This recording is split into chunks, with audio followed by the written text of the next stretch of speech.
Donald Trump को ऐतिहासिक चुनावी जीत पर हार्दिक बधाई। जैसे कि आप अपने पिछले कार्यकाल की सफलताओं को आगे बढ़ा रहे हैं, मैं भारत अमेरिका व्यापार वैश्विक और रणनीतिक साझेदारी को और मजबूत करने के लिए हमारे सहयोग को नया पथ देने के लिए तत्पर हूँ। आइए हम मिलकर अपने लोगों की बेहतरी के लिए और वैश्विक शांति, स्थिरता और समृद्धि को बढ़ावा देने के लिए काम करें।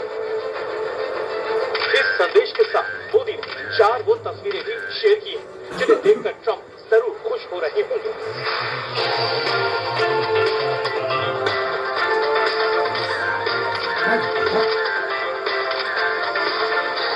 My true friend, Prime Minister Modi. अब आप इन 2 तस्वीरों को देखिए। इनमें से एक साल 2019 की है, जब ह्यूस्टन में हाउडी मोदी कार्यक्रम हुआ और मोदी के कसीदे पढ़ने के लिए खुद डोनाल्ड ट्रंप पहुंचे थे। One of America's greatest, most devoted, and most loyal friends, Prime Minister Modi of India. Thank you. और दूसरी तस्वीर इसके बाद की है, जब भारत में राष्ट्रपति के रूप में डोनाल्ड ट्रंप आए थे और पीएम मोदी ने उनका स्वागत नमस्ते ट्रंप कार्यक्रम के दौरान किया।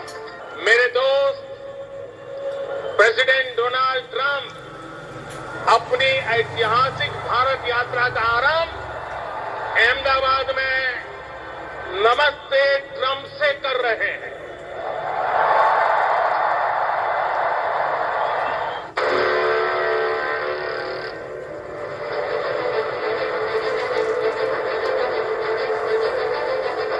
आपको बता दें कि दोनों ही नेता 2017 से 2021 के बीच साथ काम कर चुके हैं। 2021 के चुनाव डोनाल्ड ट्रंप हार गए थे और उन्हें राष्ट्रपति पद छोड़ना पड़ा था, लेकिन भारत और मोदी के प्रति उनकी नजदीकी बिल्कुल भी कम नहीं हुई। भारत अमेरिका बहुत ही घनिष्ठ मित्र है और मूल्यों के आधार पर हमारी मित्रता हमेशा आगे बढ़ती चली जा रही है। हाल ही में बांग्लादेश के हिंदुओं की सुरक्षा का वादा करते हुए डोनाल्ड ट्रंप ने नरेंद्र मोदी की तारीफ की थी और कमला हैरिस पर हिंदुओं की अनदेखी करने का आरोप लगाया था। हिंदुओं पर हमले हुए तो डोनाल्ड ट्रंप ने बांग्लादेश को सख्त संदेश देते हुए कहा, मैं बांग्लादेश में हिंदुओं, ईसाइयों और अन्य अल्पसंख्यकों के खिलाफ बर्बर हिंसा की कड़ी निंदा करता हूँ। भीड़ उन पर हमला कर रही है, लूटपाट कर रही है, जो कि पूरी तरह से अराजकता की स्थिति है। अमेरिका में डोनाल्ड ट्रंप का राष्ट्रपति चुने जाने के बाद बांग्लादेश और पाकिस्तान पर दुनिया की सबसे ज्यादा नजरें टिकी रहेंगी, क्योंकि डोनाल्ड ट्रंप ने बांग्लादेश में हिंदुओं पर हो रहे अत्याचार के मुद्दे को खुले तौर पर उठाया है। वहीं भारत भी लगातार अल्पसंख्यकों पर पाकिस्तान और बांग्लादेश में हो रहे अत्याचार के मुद्दे को प्रमुखता से उठाता रहा है। तो कहीं न कहीं डोनाल्ड ट्रंप के आने के बाद इन दोनों ही देशों पर दबाव जरूर बनेगा। अकेले बांग्लादेश ही नहीं, पाकिस्तान भी ट्रंप के दोबारा राष्ट्रपति चुने जाने के बाद तनाव में है, यानी पाकिस्तान की मुसीबत बढ़ गई है। आपको बताते हैं कि दोनों नेताओं में कुछ समानताएं भी हैं, जैसे दोनों ही नेता जनता से सीधा संवाद करना पसंद करते हैं, पाकिस्तान के रवैये पर एक जैसा रुख रखते हैं और आतंकवाद पर भी एक जैसा हमला बोलते हैं।